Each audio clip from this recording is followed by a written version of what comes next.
यहाँ good evening sir. Good evening. हम लोग देखते हैं relation between tau I and alpha.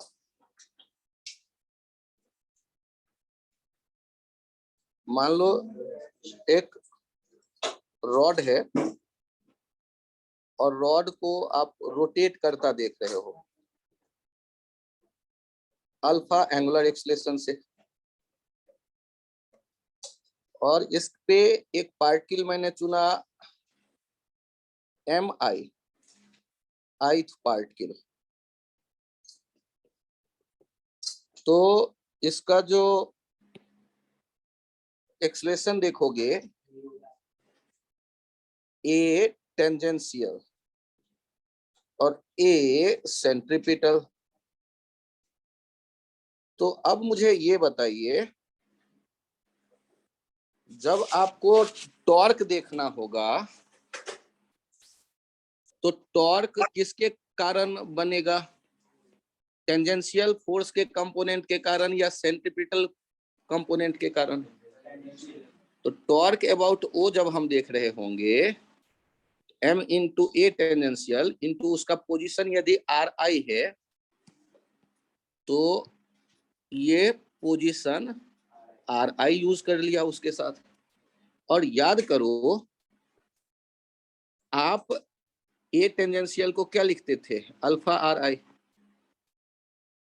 तो यहां पर हमारे पास जो रिलेशन आ रहा है, एक पार्टिकल पे लगने वाला जो फोर्स था उसका जो टॉर्क देखा हमने M I R I squared into alpha. Alpha तो हर एक पार्टिकल का एक जैसा होता है, और आप टोटल टॉर्क देखना चाहते हैं तो पीछे क्या दे देना होता है? Summation symbol. तो यदि समेशन सिंबल दे दें तो अल्फा तो उससे बाहर आएगा, क्योंकि अल्फा तो सबके लिए एक जैसा है, आई से बदलेगा नहीं। तो ये पहला वाला टुकड़ा क्या क्या देख सकते हैं आप? आई। और अगला टुकड़ा क्या है? अल्फा। तो टॉर्क अबाउट ओ जो है था वो अभी किसके बराबर दिख रहा है?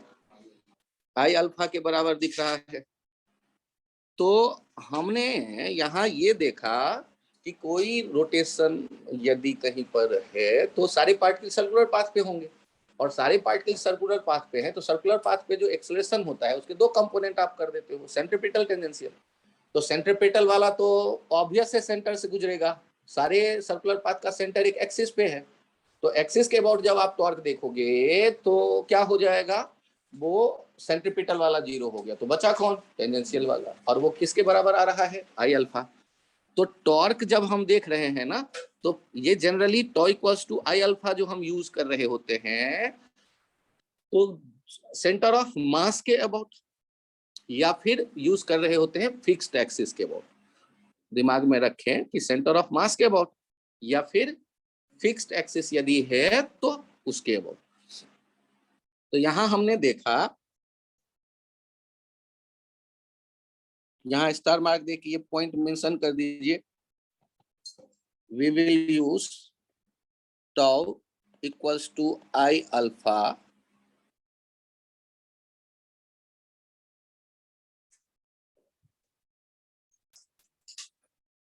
about fixed axis if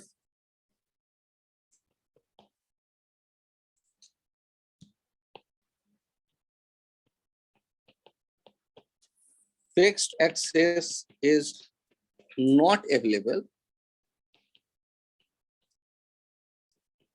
then about CM, centre of मास। आप टॉ इक्वल्स टू आई अल्फा ध्यान रखिएगा, बाकी किसी पॉइंट के अबाउट मत परेशान होइएगा। यदि अभी आपने देखा फिक्स्ड एक्सिस में तो आपके सामने ये डिराइव होके आ गया है, और बाय चांस यदि एक्सिस फिक्स्ड नहीं है, सर ऐसा कब होगा? मान लो एक डिस्क को तुम लुढ़का दोगे तो घूम तो रहा होगा, जनरल प्लेन मोशन, उसमें सेंटर कहीं एक जगह कहाँ रुका है? तो वहां टॉ इक्वल्स टू आई अल्फा देखना होगा तो किसके अबाउट देखोगे? किसी भी पॉइंट के अबाउट नहीं, सेंटर ऑफ। कोशिश करो सेंटर ऑफ मास के अबाउट देखें। ठीक, क्यों? क्योंकि सेंटर के अबाउट हमने क्या कहा, जनरल प्लेन मोशन को दो टुकड़ों में देखो, translation of centre of mass and rotation about centre of mass. तो rotational motion about centre of mass देखें तो सेंटर ऑफ मास के अबाउट आप कोई एल्फा यूज कर सकते हो। यहां इसके एप्लीकेशन पे आज हम काम कर रहे हैं, इसका आज का मेन फोकस इसी पे है। ध्यान से देखिए, ये एक रॉड है और ये धागे से ऐसे बंधा हुआ है किनारे पे।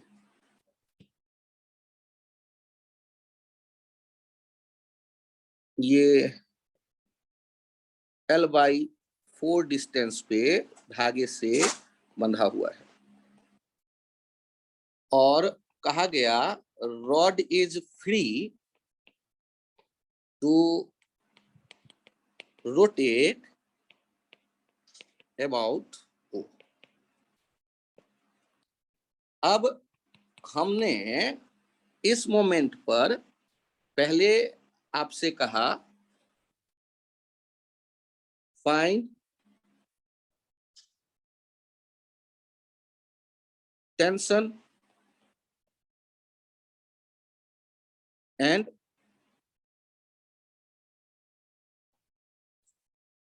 hinge force on the rod. Also find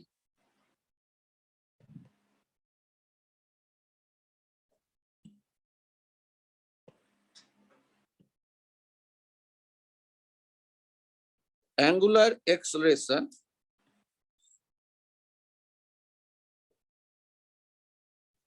and hinge force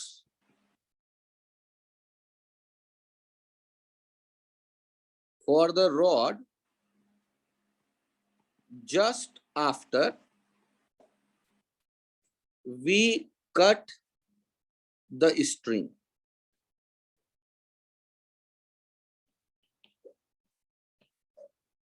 आपको पहले तो स्ट्रिंग के साथ काम करना है, धागे में टेंशन बताना है और हिंज का यदि कोई फोर्स होगा तो ये बताना है। और फिर आपने क्या किया, धागे को कट कर दिया। सर धागे को कट कर दिया का मतलब, अरे नाई से कैंची मांग के लाया सीजर और धागे को कट कर दिया, कट माने कट।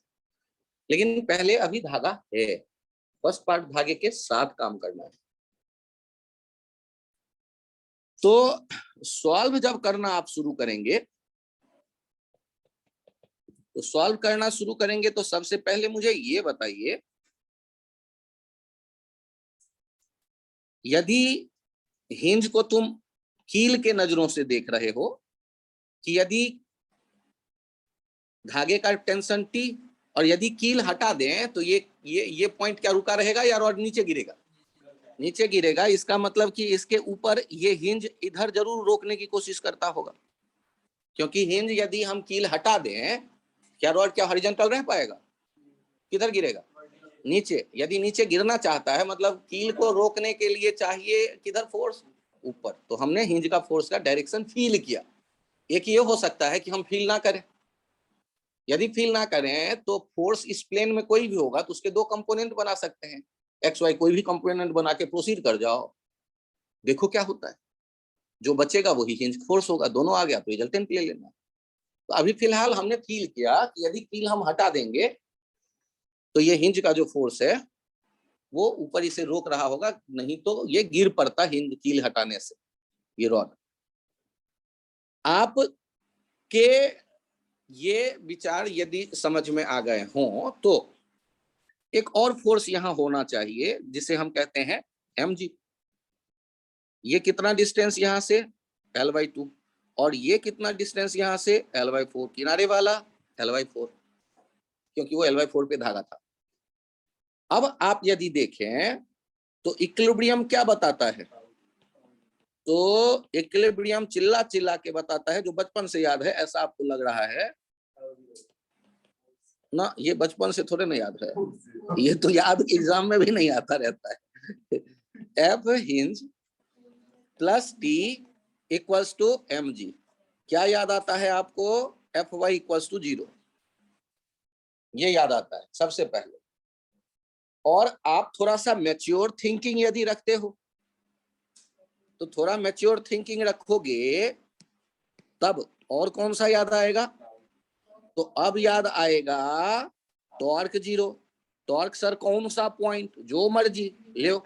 यदि मैंने ओ ही ले लिया, टॉर्क अबाउट ओ 0 नेट करके समझो, जैसे ही एफ वाई भी देखेंगे तो नेट ही देखेंगे।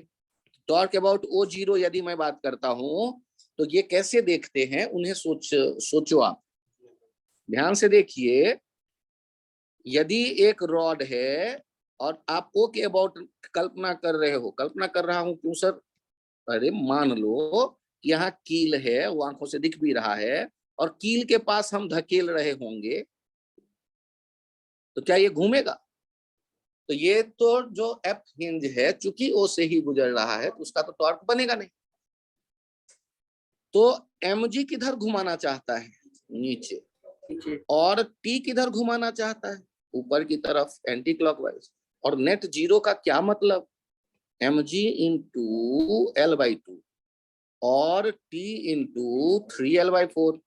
3L/4 क्यों? L minus L/4। डिस्टेंस कहां से लेंगे? ओ से।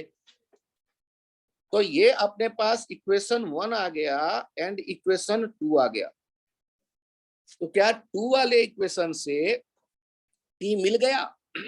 कितना मिल गया t? t का वैल्यू आ गया 2mg/3। t का वैल्यू आ गया 2mg/3। इसमें कोई कंफ्यूजन तो बोलो। और ये वैल्यू रख दो इक्वेशन 1 में। 1 में एफ हिंज हम देख रहे हैं, टी निकल आया 2mg/3 और राइट साइड कितना? mg। तो एफ हिंज कितना आ गया? mg/3। ये कहानी थी, अभी कट नहीं किया उस समय की। किसी को कुछ पूछना हो इसमें तो बोले। आदित्य राय बालक, समझ में आया ये? यस सर, आ गया। सानिया, ये समझ में आया आपके या एक बार और समझाऊं? सर वो टॉक वाला एक बार दोबारा समझा दो। मुझे ये बताइए कि यदि रॉड के ऐसा हम देख रहे हैं ओ पॉइंट पर कील, और ये हॉरिजेंटल हम रखें तो क्या अपने आप रहेगा या एमजी के कारण नीचे गिरेगा? सर नीचे जाएगा। तो नीचे जाएगा तो ये टॉर्क जो लिखोगे, टॉर्क ड्यू टू ग्रेविटी, ये कितना हो जाएगा? एमजी के साथ किसको मल्टीप्लाई करते हैं बताइए? आप एक लाइन याद रखिएगा, क्या? Force into shortage distance. तो एमजी का ओ से शॉर्टेज डिस्टेंस क्या है एमजी वाले लाइन का? L/2। क्यों L/2? क्यों कहो कि सेंटर ऑफ मास चैप्टर में हमने पढ़ा है कि यूनिफॉर्म रॉड का mg सेंटर ऑफ मास पे लगता है जो L/2 पे है। ये समझ में आ गया आपके? Yes sir. यदि एक रॉड हो और उसको आपने यहां धागे बांधकर खींचना शुरू किया T फोर्स से, ये डिस्टेंस है L/4, तो ये डिस्टेंस कितना हो जाएगा? L minus L/4 that is 3L/4। अब बताइए वो पॉइंट के अबाउट T कैसे घुमाना चाहेगा? सर ऊपर की क्लॉकवाइज तरफ। या एंटी क्लॉकवाइज? Anti clockwise. कितना लिखोगे टॉर्क बोलो? T इंटू कितना? किस पॉइंट से डिस्टेंस देखते हैं? जिस पॉइंट के अबाउट टॉर्क देखना हो। टॉर्क किस पॉइंट के अबाउट देख रहे हैं? ओ पॉइंट के अबाउट। तो टॉर्क अबाउट ओ की कहानी देख रहे हैं, तो ये दूसरे वाले फोर्स जो टी है इसका टॉर्क कितना लिखोगी बोलो? टी इंटू कितना? 3L/4। हाँ, तो जो बोलोगे नहीं तो कैसे सीखेंगे? अब ये बताओ कि यदि मैं एक ओ पे ही कील है और ओ पे ही धक्का दूं, क्या ये घूमेगा रॉड? No sir. तो इसका कोई टॉर्क वॉर्क में कंसिडरेशन नहीं आएगा, तो दो ही का आएगा। और आंखों से क्या दिख रहा है, घूमता दिख रहा है या रुका दिख रहा है? रुका दिख रहा है। तो नेट टॉर्क क्या होना चाहिए? 0। अब जीरो होने के लिए टॉर्क है कितने, 2 या 3 या 1? 2। तो दोनों बराबर हो और अपोजिट डायरेक्शन में हो तभी तो जीरो होगा। यस सर, ठीक है। बराबर है, नहीं तो कर दो बराबर। mg into L/2 equals to T into 3L/4। क्या अब समझ में आया? Yes sir. T का वैल्यू बोलो कितना?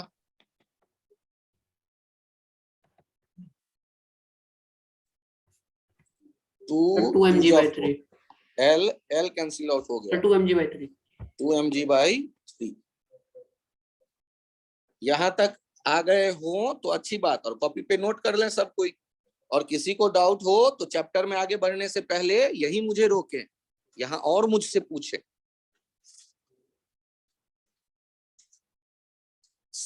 mg और स्यूडो फोर्स, यहाँ एक कंसेप्ट लिख लेना, एक कंसेप्ट लिख लो सब कोई, स्टार मार्क देखे। Point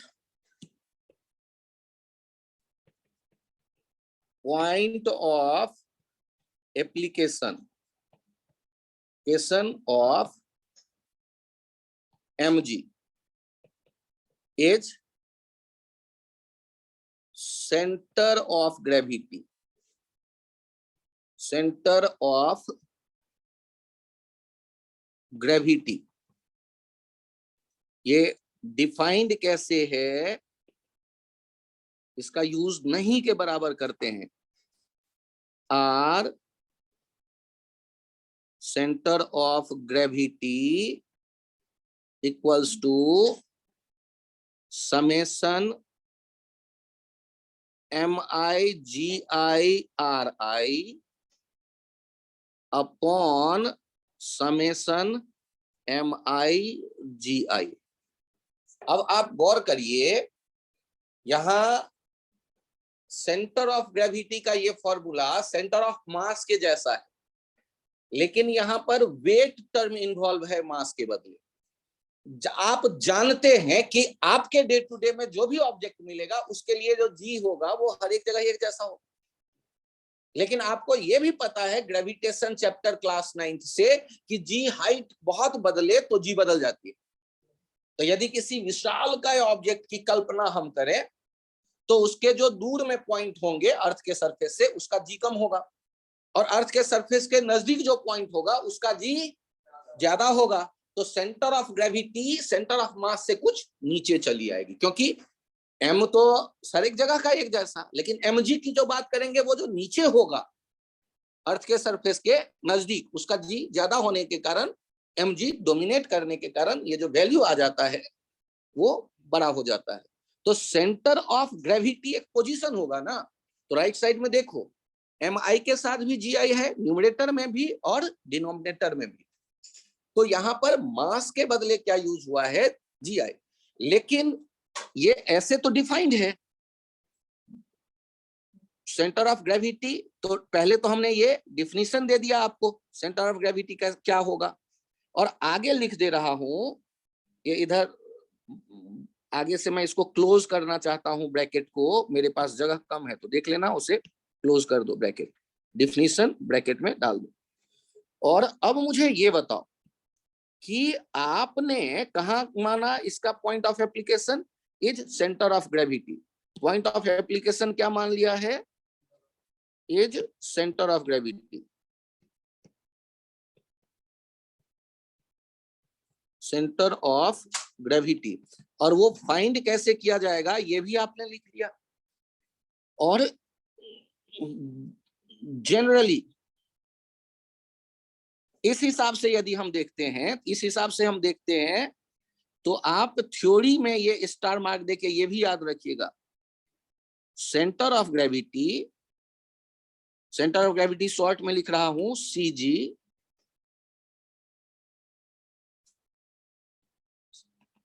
position of CG is lower than CM. CM कौन है जानते हैं? Centre of mass. लोअर माने नीचे, क्योंकि वेट नीचे जो पॉइंट होंगे उनका ज्यादा होगा। ठीक है, ये तो हो गया थियोरेटिकली, लेकिन प्रैक्टिकली जो सारे क्वेश्चन आप बना रहे होते हैं उसके लिए भी स्टार मार्क देके नोट कर लीजिए कि since we consider G 9.8 metre पर second square constant near earth surface,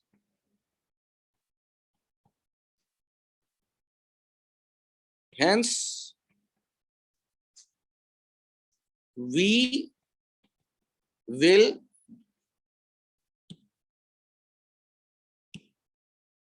get center of mass equals to center of gravity. We will get center of mass equals to center of gravity. Position of center of mass equals to position of center of gravity. दोनों के जो position होंगे, दोनों के position क्या होंगे? एक जैसे होंगे आपके सारे क्वेश्चन में, जब तक कि खास करके जी बदलता हुआ क्वेश्चन में कंसीडर करने के लिए नहीं कहा जाए, या ये नहीं पूछा जाए कि बताओ सेंटर ऑफ ग्रेविटी और सेंटर ऑफ मास में कौन सा लोअर होता है, तो सेंटर ऑफ ग्रेविटी लोअर होता है। तो सर मैं स्यूडो अप्लाई करते वक्त किसको ढूंढूं? भाई दो पॉइंट अब जब अलग है ही नहीं तो सेंटर ऑफ मास पे लगा दो। नहीं सर आपने तो अभी बता दिया सेंटर ऑफ ग्रेविटी थ्योरी में है अलग, तो सेंटर ऑफ ग्रेविटी पे लगाओ। तो मैंने थ्योरी में क्या लिखवाया?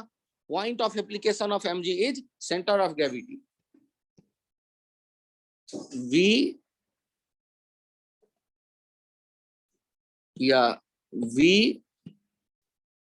use center of mass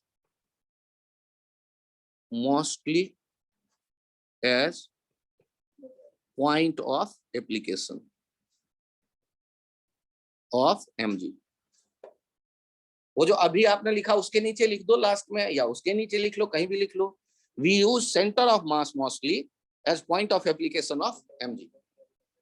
क्योंकि सेंटर ऑफ मास और सेंटर ऑफ ग्रेविटी थ्योरी में तो अलग अलग हो गया, लेकिन प्रैक्टिकली वो जनरली जो आपके पास ऑब्जेक्ट आएंगे डे टू डे के कैलकुलेशन में वो एक ही पॉइंट होंगे। तो उनमें अलग करने के लिए अब बैठ नहीं गए कि महाभारत सोचूंगा।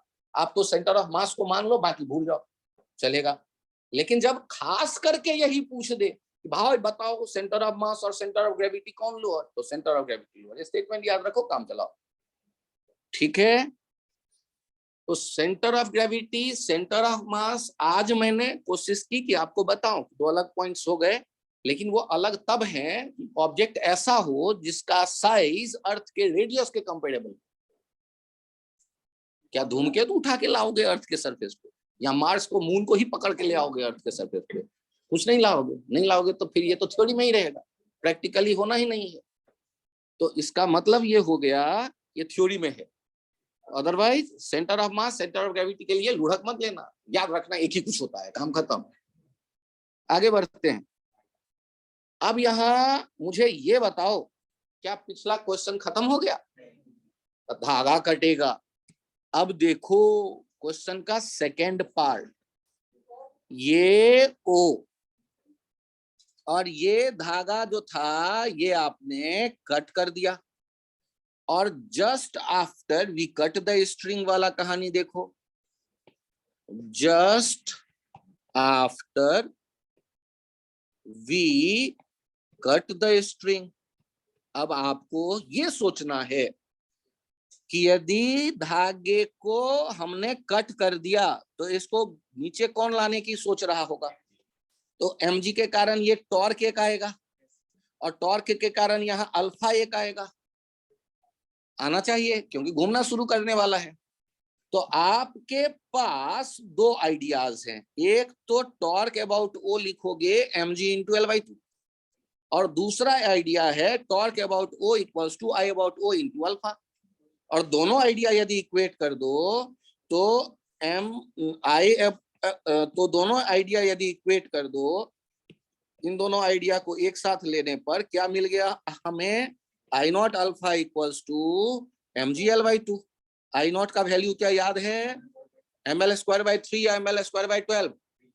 3। बहुत बढ़िया, mgl/2। अब देखो कुछ कटपिट हो रहा है तो, और यदि कटपिट हो रहा है आपको अभी अभी पता चल गया 3g/2। आपने सेकंड गड़बड़ हो गया क्या? क्या हो गया? एल भी है, thank you. 3g/2l, thank you. अब मुझे ये बताओ कि क्या क्वेश्चन खत्म हो गया? अब क्या बाकी रह गया? बहुत बढ़िया। अब ध्यान दीजिएगा, we always use tau equals to I alpha, f equals to ma for motion of center of mass of the rigid body in case of rotation। यदि ये कंसेप्ट, इसको स्टार मार्क दे दो, 5 स्टार। ये इतना इंपॉर्टेंट है कि हम भूल जाते हैं और फिर गलतियां करते हैं। तो आप यदि F इक्वल्स टू ma के विचार में हो तो तुरंत आपके दिमाग में आना चाहिए कि सेंटर ऑफ मास कहाँ है, वो कर क्या रहा है, कबड्डी कैसे खेल रहा है। तो we always use F equals to ma for motion of center of mass of the rigid body in case of rotation। आप F equals to ma translation में तो वैसे ही लिखते थे, पॉइंट मास मान के ऑब्जेक्ट का सेंटर ऑफ मास के लिए, लेकिन अभी भी मैंने फिर से आपको याद दिलाया कि F equals to ma rigid body में बहुत से पार्टिकल हैं, सारे मोशन में हैं, सबके पाथ अलग अलग हो सकते हैं। तो आप किसके लिए लिखोगे F equals to ma? Centre of mass के मोशन के लिए। अब पिछला पेज जिनको देखना है वो जल्दी से नोट करो, 1-2 लाइन छोड़ सकते हो यदि स्लो लिख रहे हो तो।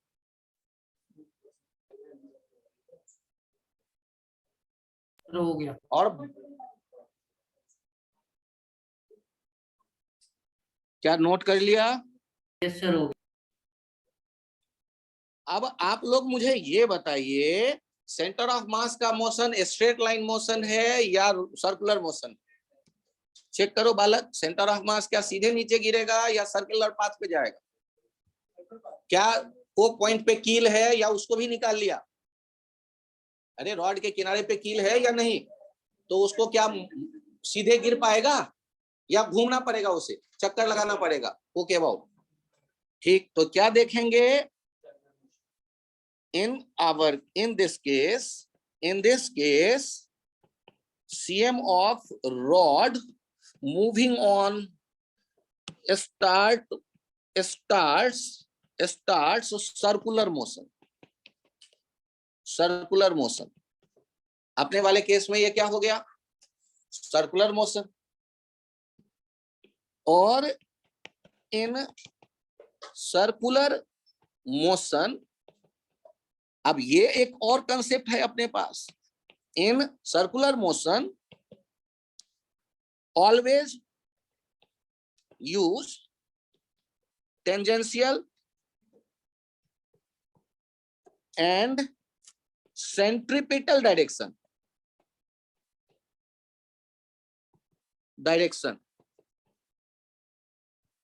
as y and x axis to write F equals to ma, F tangential equals to ma tangential, F centripetal equals to ma centripetal। To write F tangential, ma tangential और F centripetal equals to ma centripetal। तो sir फिर x और Y क्यों बोलते हो? अरे कुछ यदि आपको एक्स वाई ही कहना होगा तो ये ऐसे कह सकते हैं, F Y equals to M A Y, F X equals to M A X. तो कुछ बच्चों को तो ये टेंजेंशियल सेंट्रीपिटल में टाइम लगता है दिमाग में आने में। तो एफ एक्स एफ वाई तो करना जानते हो, वो तो करना ही पड़ता है, मजबूरी है। तो सर्कुलर मोशन में एक्स और वाई कोई और आप लेंगे ही नहीं, क्योंकि ये मैंने आपको कहा है। यदि कोई और आप लेते हो, गलत होने की गारंटी मैं दे देता हूं। तो सही करना है तो मजबूरी है आपकी कि सर की बात मानो। सर इसके पीछे का लॉजिक बताओ, 10-20 साल और सोचूंगा। देखो अभी फिलहाल F tangential equals to M A tangential, F centripetal equals to M A centripetal. हमारे यहाँ जो रॉड है, उस रॉड के मोशन आपको इसलिए नहीं समझ में आ रहा क्योंकि अकल के पुड़िया में केवल आप इक्वेशन लिख के कागज पे फिजिक्स सीख रहे हो। थोड़ा सा कोशिश करो और एक बार रस्सी काट के क्या होगा ये बैठ के देखो, तो अपने आप समझ में आ जाएगा। और एक काम करो, सर रख दो उसी रॉड के नीचे, देखो एक ही बार झटके से तुरंत समझ में आ जाएगा। रॉड थोड़ा भारी रखना कि समझ में ठीक से आए। देखो तो ये गिरता नहीं दिख रहा है रॉड नीचे, और यदि रॉड गिरेगा तो क्या सेंटर ऑफ मास का डिस्टेंस बदल रहा है वो पॉइंट से? और सर्किल का डेफिनेशन महेश जैन सर ने नहीं सिखाया है क्या, कि ऐसा कोई पॉइंट जो हमेशा किसी फिक्स पॉइंट से सेम डिस्टेंस पे हो तो उसका लोकस सर्किल कहलाता है। कहो तो कोऑर्डिनेट ज्योमेट्री में पढ़ाओ थोड़ा सा, बड़े बेवकूफ। अब ध्यान से देखो, ये नहीं कि रॉड का रस्सी काट दिया, रॉड तुम्हें देख रहा है, तुम रॉड को देख रहे हो। रॉड को चलाओ थोड़ा सा, रॉड चलता देखोगे तो अपने आप खुल जाएगा।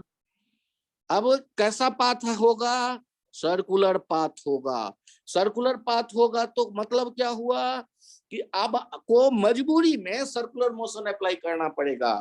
सर मैं कौन से पॉइंट पे सर्कुलर मोशन अप्लाई करूं, ए वाला या बी वाला या सी वाला? धागा काटने के तुरंत बाद रॉड क्या आइंस्टीन के टाइम से आगे निकल के सी पे पहुंच जाएगा? धागा तुरंत काटा है तो ए पॉइंट, धागा काटने के तुरंत बाद ए पॉइंट। तो सर अगला क्वेश्चन आप ये पूछोगे 30 डिग्री गिरने के बाद, सही जा रहे हो। फिर अगला ये पूछोगे जब वर्टिकल होगा, एकदम सही सोच रहे हो। इस पे 100 क्वेश्चन बन सकते हैं। आप उसके लिए प्रिपरेशन करो। अभी फिलहाल तो ए वाले पोजीशन पे काम करो। ए वाले पोजीशन पे जब आप काम करेंगे तो दो समस्याएं, रॉड बड़ा सा ऑब्जेक्ट है, फोर्स कई जगह लग रहा है, और आपको सर्कुलर मोशन के इक्वेशन लिखने का मन कर रहा है। तो स्टैटिक्स डायनामिक्स, आप यदि न्यूटन्स लॉज ऑफ मोशन में जाते हैं तो step 1 draw FBD, step 2 choose x y axis, step 3 resolve all the forces along x and y, step 5 resolve acceleration of body और point along x and y, then write fx equals to max, fy equals to my। ये circular में भी valid है, लेकिन circular में एक condition दे दिया है, क्या कि x हमेशा रेडियस के लॉन्ग लो और y हमेशा टेंजेंट के लॉन्ग लो। और कोई ले रहे हो तो सर ने कहा था गलत होने वाला है, तो देख लेना गलत आएगा, आंसर मैच नहीं करेगा, निगेटिव में नंबर आएगा। तो आपको सर्कुलर मोशन दिखते ही क्या याद आया कि यार ये तो वही है जो न्यूटन्स लॉ में डायनामिक्स था, केवल एक्स वाई हमें बदल देना है। एक्स वाई क्या रखना है? Radius and tangent of the circular path of the particle.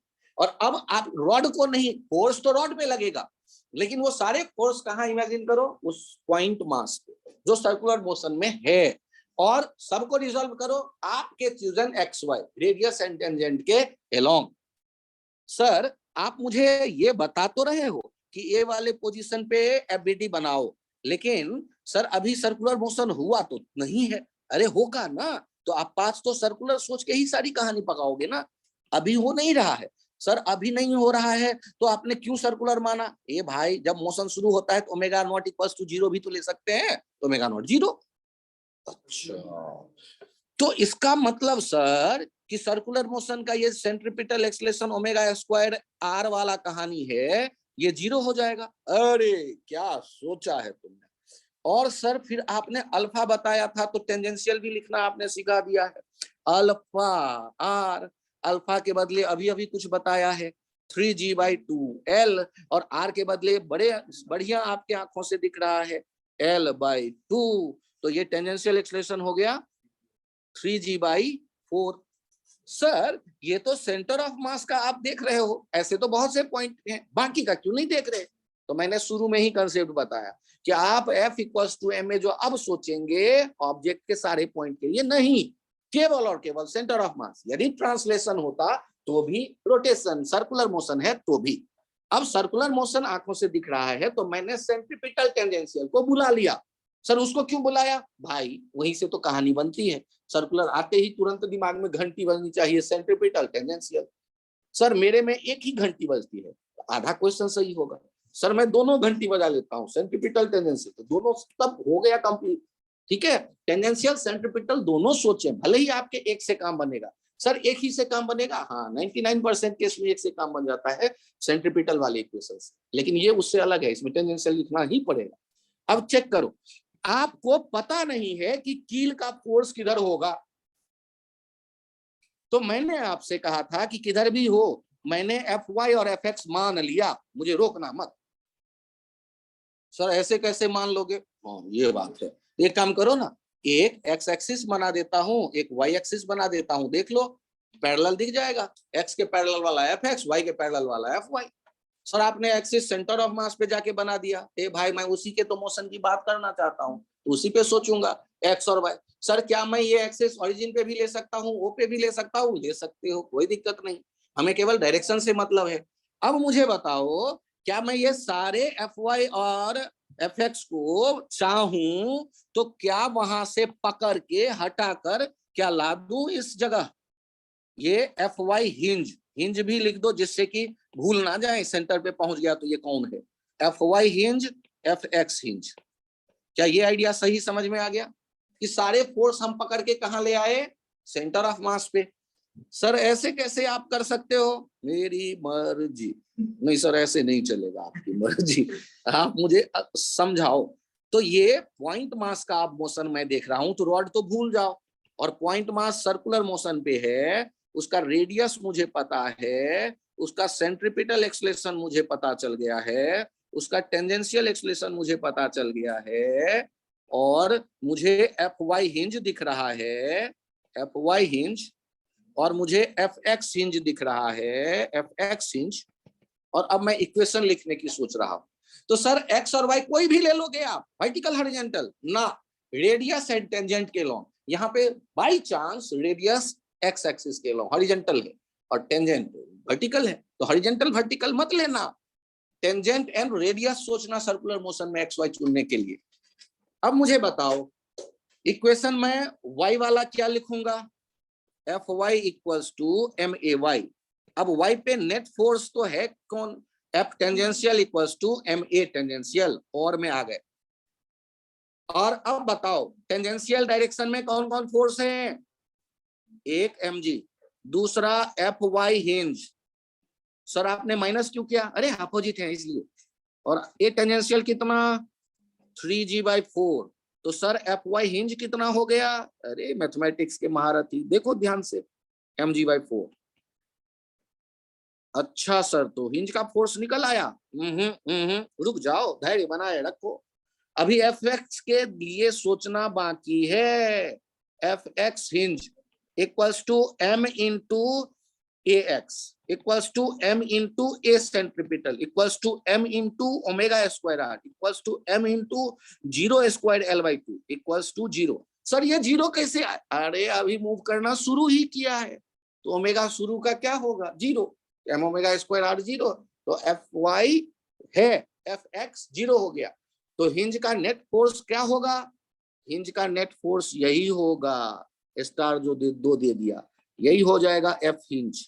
मतलब x अभी नहीं होगा, यहाँ जो होगा वो y ही होगा। ये एक क्वेश्चन आपको रोटेशन के बारे में काफी कुछ बताने की कोशिश कर रहा है, आप इसको एनालाइज करिए, इस क्वेश्चन के हर एक आइडिया पे टाइम दीजिए, दिमाग में एक वे बनाइए, कोई भी क्वेश्चन सोचूंगा तो क्या क्या सोचना है। क्वेश्चन आसान है, ये एक लाइन में 2 मिनट में आंसर दे सकता हूं मैं, या 1 मिनट में, लेकिन वो इंपॉर्टेंट नहीं है, ये डिस्क्रिप्शन, ये जो अभी आपने सुना वो इंपॉर्टेंट है। यहाँ जो 2-3 कंसेप्ट आपने लिखे हैं वो इंपॉर्टेंट है। अरे कहाँ पे कंफ्यूजन में हो बालक? हे राम, 2 घंटी बज नहीं रही है, एक ही घंटी बजा रहा है।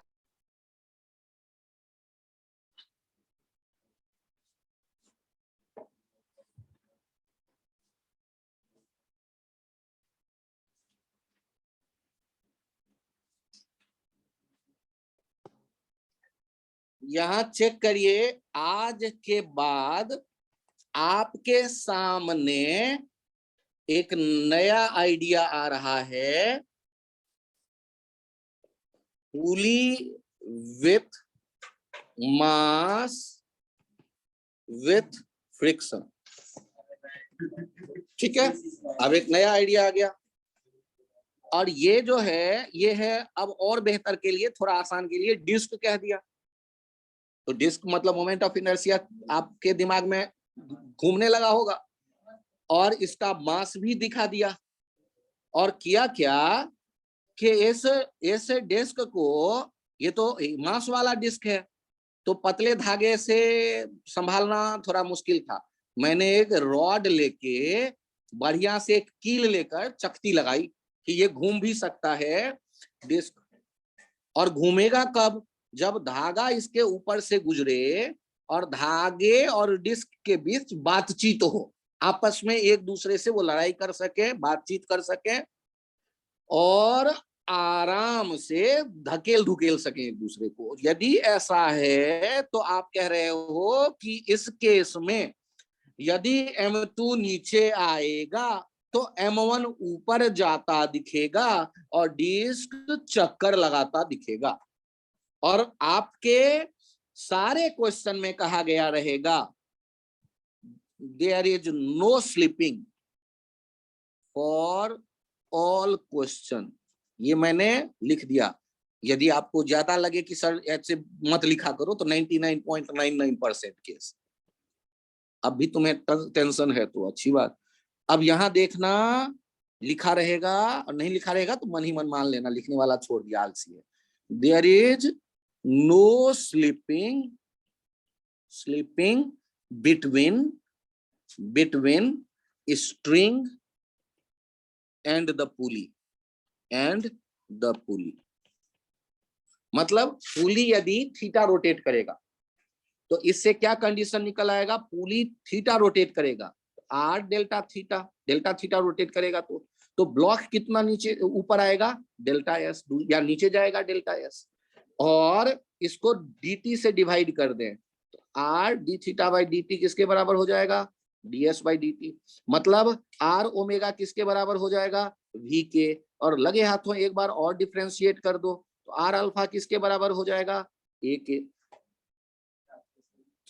मुझे ये बताओ, डिस्क यदि घूमता तो डिस्क धागे को ऊपर लेगा या नहीं? एक तरफ के धागे को दूसरी तरफ नीचे डालेगा या नहीं?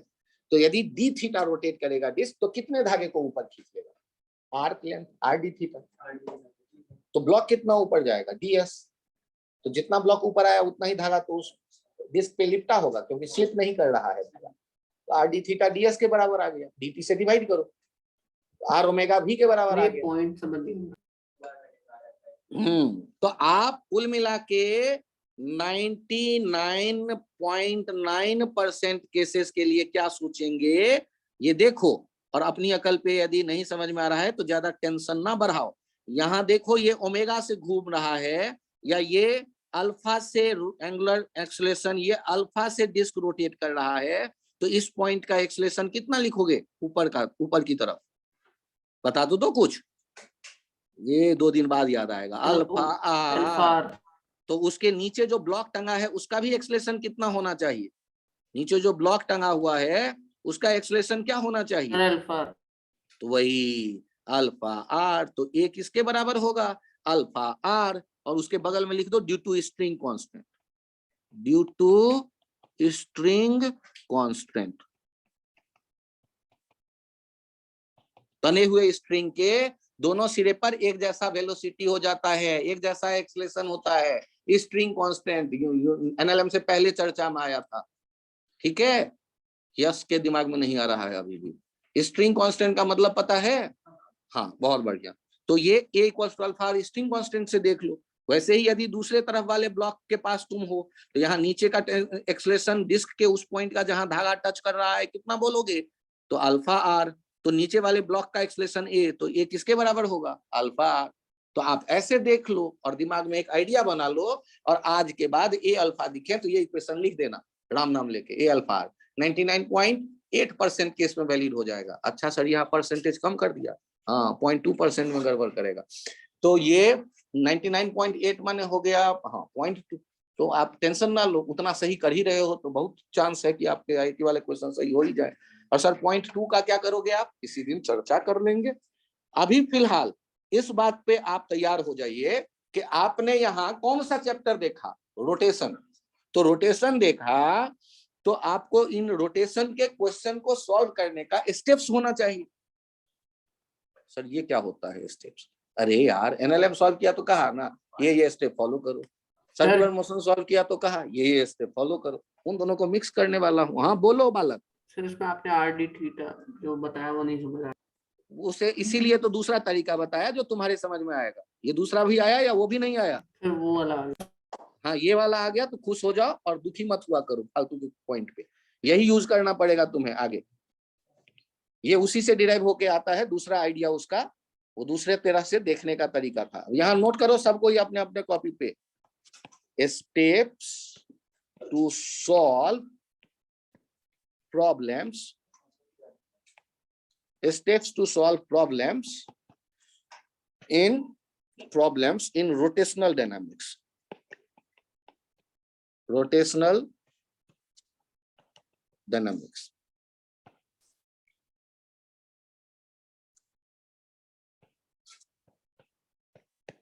Step 1. Think about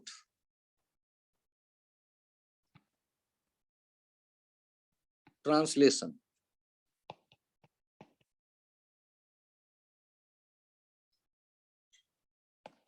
Newton's laws of motion, F equals to ma। मैं फिर से थोड़े ना पढ़ाऊंगा, काम खत्म। Step 2,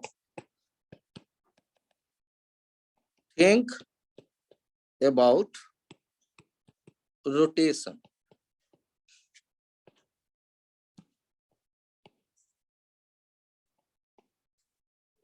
Tau about I alpha, यदि एक्सेस फिक्स्ड दिख जाए तो उसके अबाउट, फिक्स्ड एक्सेस,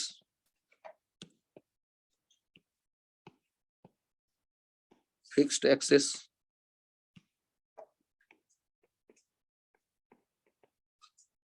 और tau centre of mass I, centre of mass alpha. ये और ध्यान रखिएगा। Step 3,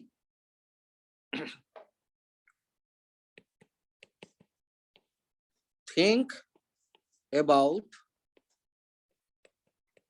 relation. सर ये रिलेशन कौन है, ट्रांसलेशन और रोटेशन है ना, दो अलग अलग हैं तो उनमें रिलेशन भी तो कुछ होगा। रिलेशन तो जगह नहीं है, ये लिख दूं, ये इतना ही अच्छा लगता है मुझे लिखना। Think about relation, use string constant और other methods to get relation between A and alpha.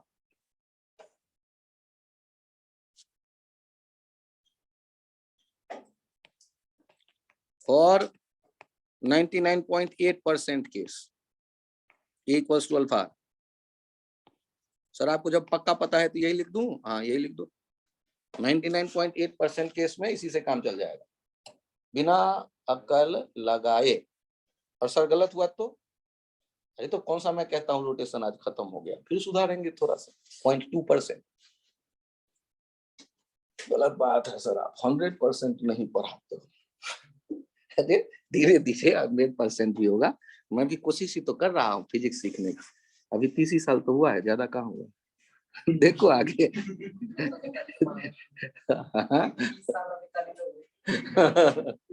आगे बढ़ते हैं। अब पिछले वाले पेज पे आ जाओ। अब इसमें मुझे ये बताओ, ट्रांसलेशन का नाम सुन लिया, रोटेशन का नाम सुन लिया। एक इंटरेस्टिंग पॉइंट बताता हूं। एनएलएम पढ़ाते हुए बार बार कहता था, आइडियल धागा आइडियल पुली के ऊपर से गुजरेगा तो एक सिरे से दूसरे सिरे तक एक जैसा टेंशन होता है। वहां पर तो थोड़ा सा ही टेंशन था क्योंकि एक जैसा था। यहाँ थोड़ा टेंशन बढ़ेगा। क्यों? क्योंकि यदि एक जैसा टेंशन होता तो क्या ये पुली घूमता? तो पुली तो घूमती नहीं, तो इसका मतलब है दोनों तरफ अलग टेंशन होना चाहिए। तो नाम रखा Mohan tension, Sohan tension, T1 and T2। अब मुझे ये बताओ, T2 बड़ा होगा या T1 बड़ा होगा? ऐसा क्यों लग रहा है T2 बड़ा होगा? वाह वाह, यदि T2 बड़ा होगा तो उधर घूमेगा, T1 बड़ा होता तो इधर घूमता। शानदार जवाब। तो इसका मतलब हो गया कि जैसे ही पुली में मास दिखा, there is no slipping between string and pulley, इसका मतलब हो गया टेंशन आप अलग अलग तुरंत देख लो। और इसका मतलब थोड़े इक्वेशन ज्यादा बनाने पड़ेंगे। अब आप लोग इतने अच्छे बच्चे हो कि 2 इक्वेशन तो तुरंत देख चुके मेरे बिना बोले, और आपने लिख भी दिया आपने अपने कॉपी पे। सर मजाक मत करो। तो पहला इक्वेशन आपने लिख दिया ट्रांसलेशन वाला, T1 minus G equals to M1A, और दूसरा इक्वेशन आपने लिख दिया M2G minus T2 equals to M2A। हाँ सर ये बात तो ठीक है, ये तो मुझे भी आता है। तो बहुत बढ़िया, इसीलिए मैं कॉन्फिडेंट था। इतना तो आप सब लिख ही लोगे। और आप इतने अच्छे बच्चे हो कि आपको जैसे ही रोटेशन दिखा तो आपसे रहा नहीं गया, आपने तीसरा इक्वेशन भी लिख ही दिया, tau equals to I alpha for disc और पुली। और उसमें आपको टॉर्क कैसे दिखा? बड़े आराम से आपने देखा T2 इंटू आर घुमाना चाहता है और T1 इंटू आर रोकना चाहता है। और मोमेंट ऑफ इनर्शिया या तो दिया जाएगा या डिस्क है, तो आपने तुरंत लिख दिया mr²/2 अल्फा। T1 का डिस्टेंस देखो तो centre of rotation axis of rotation से कितना है? T1 टेंजेंट के लॉन्ग है, टेंजेंट का सेंटर डिस्टेंस रेडियस के बराबर होता है। क्लास 8 रेडियस हमेशा 90 डिग्री बनाता है टेंजेंट के साथ, तो शॉर्टेस्ट डिस्टेंस वही होगा ना। और T2 का कैसे लिखोगे डिस्टेंस? वो भी आर। तो T2 का टॉर्क कितना? T2 into are clockwise. T1 का कितना? T1 into are anti clockwise. तो आप बड़े को छोटे से घटा लिया। सर आपको ये घूमते कैसे दिखा? टॉर्क मुझे क्यों नहीं दिख रहा? अरे बालक यहाँ देखो, ये T2 इंटू आर, और यहाँ देखो T1 इंटू आर, कौन घुमाएगा ज्यादा ताकत से? T2 into R. T2 into R minus T1 into R किसके बराबर हो गया? I alpha. I कितना? अरे यार डिस्क का याद करो, सेंटर के अबाउट mr²/2 अल्फा। और आपने जब इतने मन से ये काम भी कर लिया, ट्रांसलेशन हो गया, रोटेशन हो गया, तो अब बचा कौन? सोचो। रिलेशन में क्या करोगे सर? अरे यार बिना अकल लगाए A equals to alpha R. अब खत्म। 3। अब गिनती करो, अननोन कितने? T1 T2 A अल्फा कितने हो गए? T1 T2 A alpha. और इक्वेशन कितने हैं?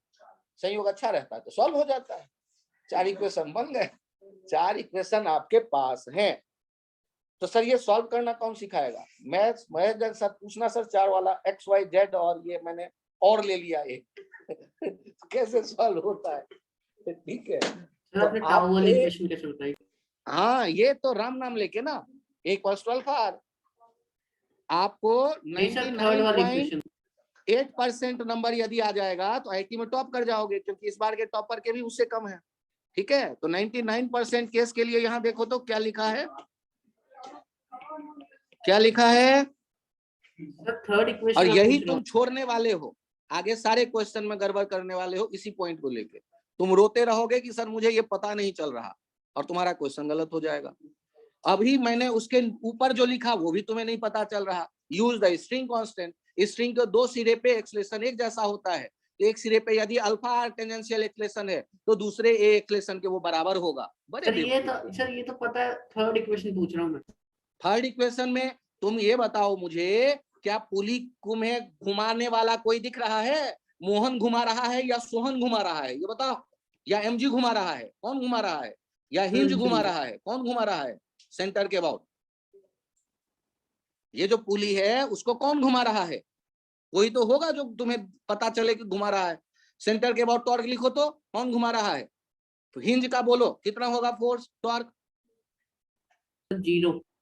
एमजी का कितना होगा? 0। T2 का कितना होगा?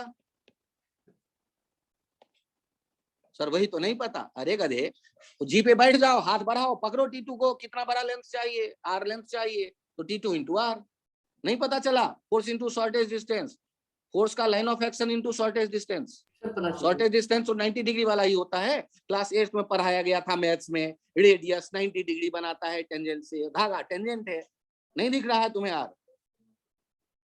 कैसे पता चला? तो कितना हुआ? T2 into R। अब बताओ वो कैसे घुमाना चाहता है? जिधर अल्फा तुम्हें दिख रहा है।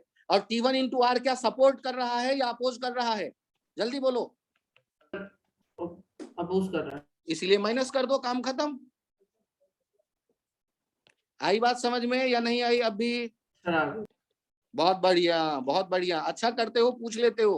क्योंकि यदि ये कंफ्यूजन रहेगा तब तो हमारा काम ही आगे नहीं बढ़ेगा। तो ये जरूरी होता है कि पुली के लिए कैसे लिखा, फॉर पुली। ये भी डायग्राम आप लोग बना लें, क्योंकि बहुत ये इस बच्चे ने पूछा, बाकी के तो कंफ्यूजन होंगे ही। कॉपी पे ये भी चित्र बना लो अपने अपने, कैसे लिखा गया है ये पुली के लिए। पुली पे हिंज फोर्स था, एमजी था, T1 था, T2 था, और हमें घूमता दिख रहा था सेंटर ऑफ मास के बाद।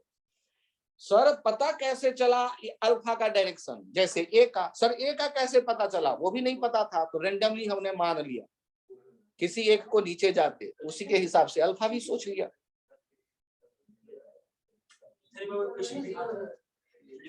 वेट करो,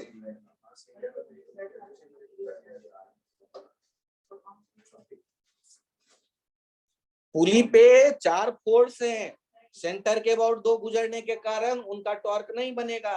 तो बना कौन कौन? T1 and T2। और T1 एंड T2 बन गया तो उससे हमें पता चला दोनों एक दूसरे के दुश्मन। तो T2 के टॉर्क में से T1 का टॉर्क घटा लिया। T2 बड़ा इसलिए माना क्योंकि उधर डायरेक्शन, उसी के टॉर्क के अलोंग मैंने डायरेक्शन माना है। और आपने सर उधर ही क्यों माना? क्योंकि ए को वो सपोर्ट करता है। ए कैसे माना? नाम लेके। हमें जब तक नहीं पता तब तक कोई भी मान सकते हैं। यदि सॉल्व करके पॉजिटिव आया तो वही डायरेक्शन, निगेटिव आया था अपोजिट, या जो दोनों ब्लॉक में भारी रहा होगा उसको नीचे जाते मान लेंगे। पिछला वाला इक्वेशन जो देखना चाहें वो फिर से आ जाएं पिछले पेज पे। कहाँ था यार पिछला पेज? यहाँ पे है। ये चारों इक्वेशन देखें और हेडिंग दे दें। पहले 2 इक्वेशन ट्रांसलेशन, क्योंकि 2 ब्लॉक थे और पुली का ट्रांसलेशन लिखने की नौबत आई नहीं, मुझे और ज्यादा इक्वेशन नहीं चाहिए था। और ब्लॉक का, पुली का रोटेशन का इक्वेशन हमें काम का मिला। और एक रिलेशन चाहिए, तो रिलेशन A = अल्फा, मैंने कहा बिना अकल लगाए लिखो। 99.8% केस आपको जब उससे सॉल्व होने हैं तो ज्यादा अकल क्यों लगाते हो? थोड़ा कम में काम चला लो। इंटेंशनली फ्रेम किया जाएगा ऐसे क्वेश्चन जिसमें आपके ये पॉइंट गलत हो जाए, इंटेंशनली फ्रेम किया जाएगा। तो मैं भी करूंगा, क्या दिक्कत है? उससे समझ में आ जाएगा कि कब होता है ये। फिर ठीक, अभी तो इसी से काम चलेगा। हाँ बोलो, अब कौन सा पेज चाहिए? इनको सॉल्व करने पर क्या आ रहा है वो मुझे नहीं पता है बालक, घर में बैठना, 3 दिन लगाना, सॉल्व करके देख लेना 3 बार। जो तुम्हें अच्छा फाइनल रिजल्ट मिले वो हमें भी बता देना। अगला क्वेश्चन देखो, यहाँ ध्यान से सब कोई। ये जो पुली है, इस पुली की खासियत क्या है कि वो वैसा ही पुली है जैसा पिछला था। और हाँ नेक्स्ट, और यहाँ पर जो ब्लॉक है ये है M1, और यहाँ जो उसके धागे को देख रहे हो वो धागा जो है एक टेबल के ऊपर में रखे ब्लॉक से बंधा हुआ है, और टेबल जो है वो रफ भी दिख रहा है। यहाँ म्यू है और ये M2। अब आपको देखना है कि यहाँ जो कहानी बन रही होगी, ये आगे आ रहा है, ये नीचे जा रहा है, ये रोटेट कर रहा है, और ये डिस्क के जैसा पुली है, रेडियस r है, मास m है। अब यदि मैं टेंशन देखूंगा तो यहाँ T1 और यहाँ T2, क्या लगता है कौन डोमिनेट करेगा? T1 डोमिनेट कर रहा है या T2 डोमिनेट कर रहा है? Sir T1। बहुत बढ़िया। इस केस में आपको बताने के लिए कहा गया, ज्यादा कुछ नहीं। Find T1 T2 A alpha, ज्यादा तो मैं पूछता ही नहीं, बस T1 T2 A अल्फा बता दो, काम खत्म। तो कहानी कहां से शुरू होगा? कोई भी क्वेश्चन आए, मैं बोल रहा हूं ट्रांसलेशन, ट्रांसलेशन में सर क्या बोलोगे आप? अरे एनएलएम बहुत पढ़ा है। M1G minus T1 equals to M1A और T2 minus mu M2G equals plus नहीं टू होगा? M2A और बालक बालक धागे का डायरेक्शन M1 के पास जो टेंशन होगा वो किधर होगा? ऐसे कैसे सर, ऊपर से ओके कूद सर। पड़े तुम?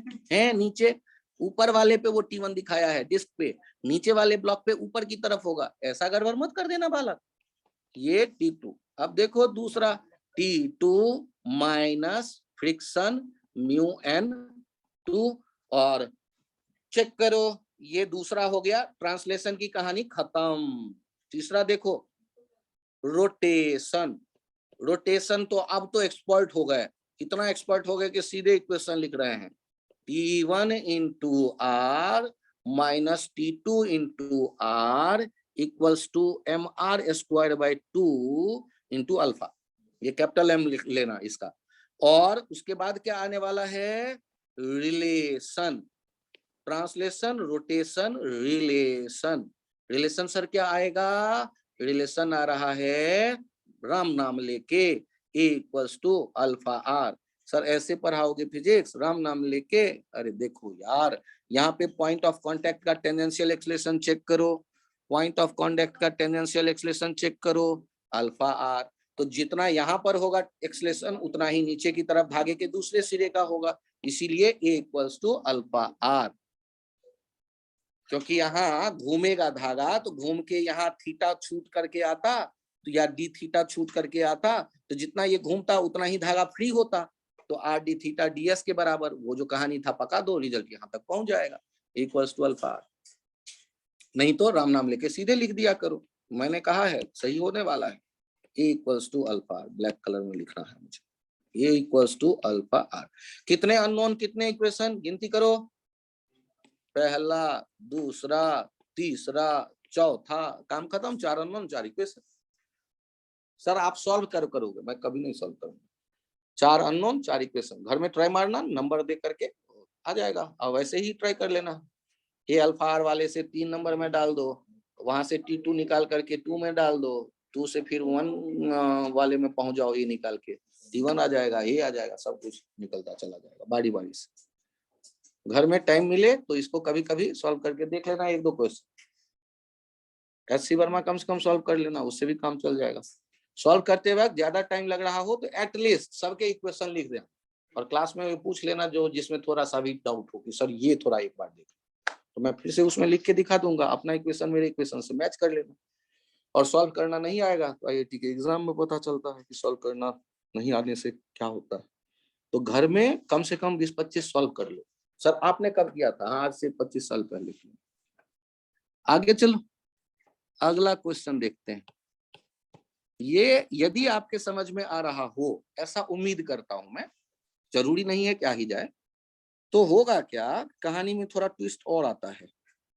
ये ले, ये जो पुली है, ये पुली वही पुली अब यहां प्रकट हो गया, ये पुली मजबूत रॉड के साथ यहां प्रकट हो गया, देखना ध्यान से। फिर मास M, कैपिटल, रेडियस R, ये भी बता दिया, ये डिस्क पुली, और देयर इज नो स्लिपिंग, वो कहानी मैंने कह दिया, लिखूंगा नहीं, मान लेना है। ये है ब्लॉक M1 और ये है ब्लॉक M2, इनके लिए जल्दी जल्दी इक्वेशन लिख के देख लो तो क्या लिखोगे तुम लोग। ये अल्फा, ये स्मूथ सरफेस और ये ए और आपसे कहा गया find A T1 T2 and alpha. बस इतनी बातें बतानी है, ज्यादा नहीं। ए T1 T2 अल्फा। तो पहले तो कथा वाली चित्र लिखो और उसके बाद शुरू करेंगे तो पहले सोचेंगे ट्रांसलेशन, फिर सोचेंगे रोटेशन और फिर सोचेंगे रिलेशन। सर ऐसे निपटा दोगे चैप्टर? हाँ ऐसे निपट जाए। ट्रांसलेशन किसका? पहला मैंने लिखा T1 equals to M1A, equation 1 complete. दूसरा किसका? M2G minus T2 equals to M2A, equation 2 complete. तीसरा किसका? T2 into R minus T1 into R equals to capital M R square by 2 into alpha. चौथा किसका? A equals to alpha. ले सारे आ गए, दिख गए सारे आंसर हाथ में आपके। यदि कोई कंफ्यूजन हो तो चिल्लाओ। तो मुझे ये बताओ कि क्या बहुत टफ है डायनामिक्स के क्वेश्चन को इक्वेशन में बदल देना? केवल ये ध्यान रखना है, तीन चीजें सोचेंगे, translation, rotation, relation. Translation, rotation, relation हमेशा ही के लिए फिक्स कर दो। रोटेशनल डायनामिक्स ये 3 point, translation, rotation, relation.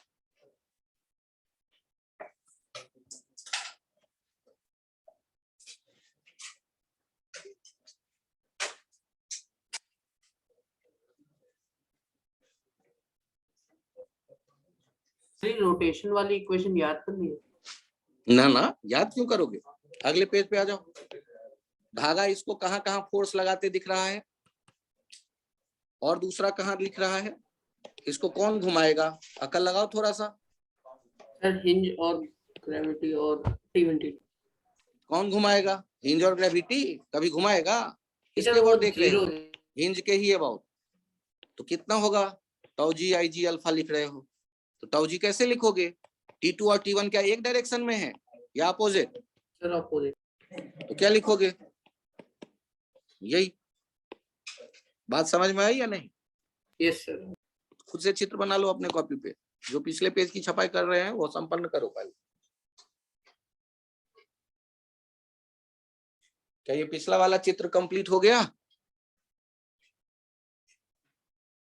Page change करूं मैं? सर एक सेकंड। हाँ आराम से।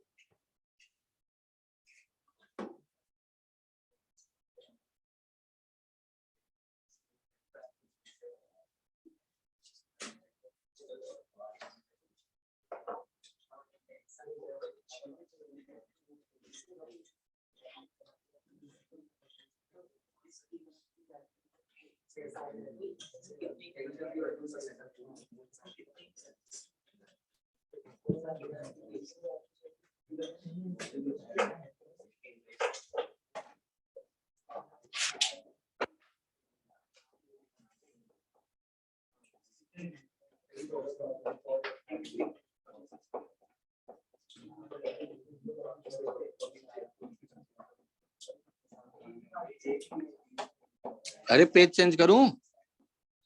यस सर कर लीजिए। यहाँ आप लोग देखिए थोड़े कम इक्वेशन लग रहे थे मुझे, तो मैं उनको एक लेवल और लाता हूं अलग। तो यहाँ पर पुली जो है वो एक ही पुली तब से देख रहा हूं, मजा नहीं आ रहा है। तो यहाँ पर पुली मैंने थोड़े थोड़े बदल दिए। एक छोटा पुली दिख रहा है और एक बड़ा पुली दिख रहा है। एक का रेडियस है R1 और मास है कैपिटल M1। दूसरे पुली का रेडियस है R2 और मास है कैपिटल M2। और एक के नीचे ये पार्टिकल दिख रहा है, स्मॉल m कर लेता हूं M0, और दूसरे के या के नीचे मैं कह देता हूं थोड़ा दूसरा particle small m double dash. Confusion ना हो इसलिए नाम थोड़ा अलग अलग कर दिया है, थोड़ा ध्यान रखना कुछ। अब मुझे ये बताओ, अरे ऐसे कैसे रहेगा, धागा तो दूसरे पुली से भी गुजरेगा। हाँ अब ठीक है, धागा दिख गया कहां से कहां तक आया है, ये घूम घाम के पहुंच गया। आराम से देख लो, धागा को आते देखो, ये रॉड जो है उसको देखो, बड़ा आराम से मजबूत है, संभाल रहा है डिस्क को, और disc is free to rotate about its centre of mass. दोनों डिस्क जैसे पुली है, या तो मोमेंट ऑफ इनर्शिया देगा, नहीं तो मैंने कह दिया डिस्क, तो खुद लिख लोगे। अब मुझे ये बताओ, एक ब्लॉक यदि ए एक्सेलरेशन से ऊपर जाएगा तो दूसरा यहीं बैठा रहेगा कि उस नीचे जाएगा, नीचे आएगा, और दोनों के घूमने वाला एक्सेलरेशन एक जैसा होना चाहिए या अलग अलग होना चाहिए, अलग अलग होना चाहिए। तो अब आप जो टेंशन देख रहे हो, एक तो हो गया T1, एक हो गया T2, और एक हो गया T3। अरे सर तीन टेंशन हो गए, बहुत टेंशन हो गया। देखो ध्यान से, अब आप इक्वेशन खेलते हैं, और आपको पता क्या करना है, बहुत आसान सी बात है, फाइंड। एग्जाम्पल में देख रहे हैं, फाइंड, क्या क्या फाइंड करना है, ध्यान से दोनों का देखिएगा। एक्सेलरेशन सेम है? ये धागे के हिसाब से सोच के देखो तो बालक, एम नॉट वाला धागा जितना ऊपर जाएगा, एम डबल डैश वाला धागा उतना ही नीचे आएगा या नहीं? अकल लगा लो, अकल लगा लो, क्या लग रहा है? Yes sir. A alpha 1 alpha 2 T1 T2 T3, बस इतनी बातें बतानी है। आप क्या सोचने वाले हो? ट्रांसलेशन, ट्रांसलेशन में ध्यान से देखना, T1 minus M naught G equals to M naught A, M double dash G minus T3 equals to M double dash A. फिर आएगा रोटेशन, रोटेशन में बड़ा आसान, ये T2 into R1 minus T1 into R1 equals to M1 R1 square by 2 into alpha 1, और T3 इंटू R2 minus T2 into R2 equals to M2 R2 square by 2 alpha 2। और फिर आएगा रिलेशन, रिलेशन एक किनारे पर देखोगे ए आएगा अल्फा 1 R1 के बराबर, और दूसरे किनारे पर देखोगे ए आएगा अल्फा 2 R2 के बराबर। तो ए बराबर अल्फा 1 R1 बराबर अल्फा 2 R2। तो आपने ट्रांसलेशन देख लिए, आपने रोटेशन देख लिए, आपने रिलेशन देख लिए, काम आपका बन जाएगा। इक्वेशन की गिनती कर लो, अननोन की गिनती कर लो। इक्वेशन हो गए 5, और इक्वेशन भी हो गए, वहां देखो तो 3 3 6, अननोन भी हो गए 6, इक्वेशन भी हो गए 6, अननोन भी हो गए 6 एंड इक्वेशन भी हो गए 6। इक्वेशन सर 6 कहाँ, मुझे तो ए वाला एक ही दिख रहा है, A equals to alpha 1 R1 और ए इक्वल्स टू अल्फा 2 R2, दो इक्वेशन यहाँ दिख रहे हैं ना, ए इक्वल्स टू अल्फा 2 R2। तो total equation 3, total unknown 6, total equation 6। Translation, rotation, relation.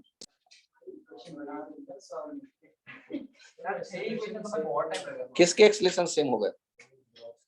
Blocks वाले के। तुम एक धागे को पकड़ो और उस धागे को मैं पूरे इंस्टीट्यूट में घुमा के दूसरा अपने हाथ में ले लेता हूँ और खींचूंगा धागा। मैं यदि 1 मीटर खींचूंगा तो तुम्हारे पास कितने मीटर धागा निकलेगा हाथ से? 1 मीटर। तो उसी तरह ये 1 मीटर निकला होगा, उधर 1 मीटर नीचे आया होगा। तो एक्सलेशन सेम ही तो लिखा है, ए और ए। एक्सलेशन, अरे बालक एक्सलेशन तो सेम ही लिखा है ना, A and A. Alpha 1 alpha 2 पूछ लो क्यों अलग होगा? क्योंकि दोनों के साइज अलग अलग है ना बालक, ठीक है, उसके कारण अलग हो गया। कम घूमना पड़ा, दूसरे वाले को ज्यादा, उनका एंगुलर एक्सप्रेशन अलग अलग होगा, अलग अलग होगा। तो आप लोगों से क्या मैं ये उम्मीद करूं कि ये काम कर सकते हो अब आराम से, ठीक है? एचसी वर्मा लिखता दो बैठ के, मतलब ये इस तरह के डायग्राम वाले सारे क्वेश्चन टेकअप कर लो और उसमें बन जाना चाहिए। सारी इक्वेशन सॉल्व करनी होगी। कर सकते हो, कर सकते हो।